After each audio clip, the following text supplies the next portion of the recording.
آج ہم کہاں کھڑے ہیں؟ پوری عمارت گری ہوئی ہے.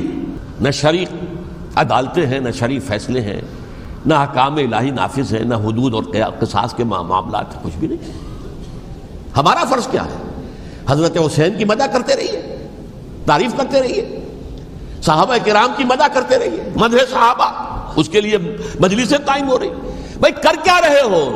تھے تو آبا وہ تمہارے ہی، مگر تم کیا ہو؟ ہاتھ پر ہاتھ دھرے منتظر فردا ہو. تلک امت قد خلت لہا ما کسبت ولکم ما کسبتم. وہ تو ایک امت تھی جو چلی گئی، اللہ کے ہاں پہنچ گئے. جو کچھ انہوں نے کمایا وہ ان کے لیے، تمہارے لیے نہیں ہے. تمہارے لیے وہ ہوگا جو تم کماؤ گے.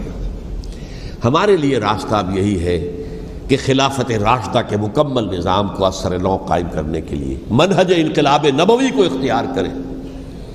میری کتاب اس پر، کیسٹس اس پر، آڈیو کیسٹس، ویڈیو کیسٹ، سی ڈیز، نہ معلوم ڈی وی ڈی، سب کچھ موجود. سیرت النبی پر تو میں عرض کر چکا ہوں. فلسفہ سیرت النبی سمجھنا ہے تو میری کتاب پڑھیے، ورنہ سیرت النبی آپ پڑھ لیں گے، واقعات معلوم ہو جائیں گے، فلسفہ سیرت سامنے نہیں آئے.